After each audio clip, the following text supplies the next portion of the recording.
Bernice Talaferro here. Welcome back to the Psalm 42 Gathering Place. Tonight, we return to the beginning to discover God's original intention for humanity.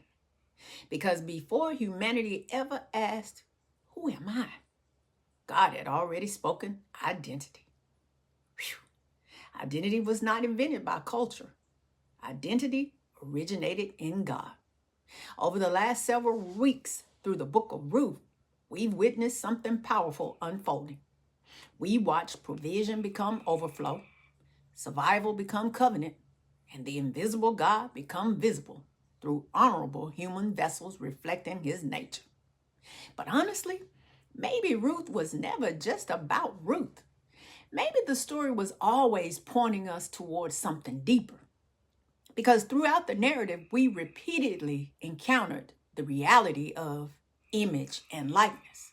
We witnessed God's nature reflected through kindness, protection, provision, dignity, covenant love, redemption, and honorable action through human vessels. My God. And that brings us to a deeper question.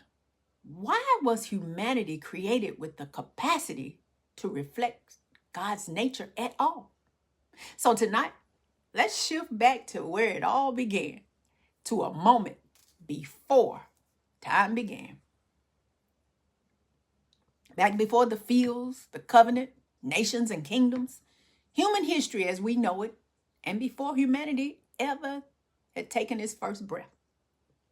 Let's go back to Genesis. Let's return to the moment when God revealed his original intention for humanity. Because before humanity had a purpose to pursue, God had already established an identity to embrace. Genesis 1:26 says, "Then God said, let us make mankind in our image, in our likeness, so that they may rule over the fish in the sea and the birds in the sky, over the livestock and all the wild animals, and over all the creatures that move along the ground." In this single verse, God gives us the foundational order of purpose.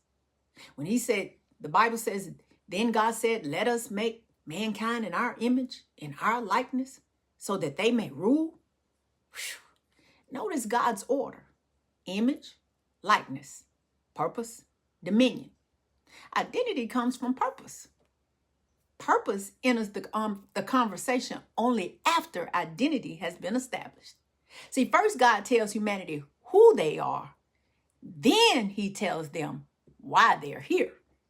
My God. God did not say, let them do something so they can become something.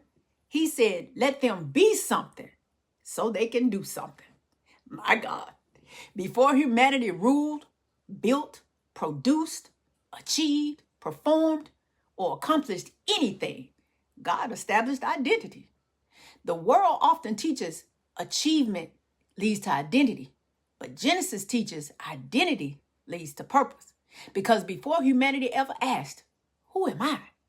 God had already spoken identity. And before humanity ever searched for purpose, God had already established purpose. Identity was never invented by culture. No, identity originated in God. Think about how many people spend their entire lives trying to reverse God's order. If I achieve enough, then I'll know who I am. If I get married, then I'll know who I am. If I get the title, I'll know who I am.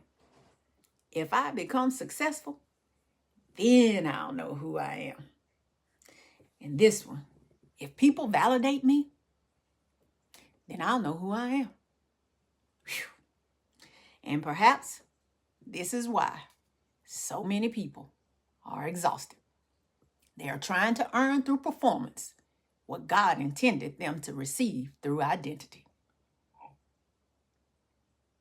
Humanity spends much of its life trying to become what God already declared from the beginning. Genesis reveals image, that's identity. Likeness, that's alignment with God. Purpose, that's our assignment. And dominion is stewardship. Deep calls unto deep. Awaken align, and activate. I told you we were going back to the beginning to explore questions humanity has wrestled with for generations. Who am I? Why was I created? What does image and likeness mean? And what does it mean to reflect God? Well, perhaps the answer has been sitting in Genesis 1:26 all along. The pattern was there from the beginning. Before humanity had a purpose to pursue, God had already established an identity to embrace. You were not created to perform your way into identity. You were created to live from an identity God had already established. I'll see you next time, right here on the Psalm 42 Gathering Place. God bless you.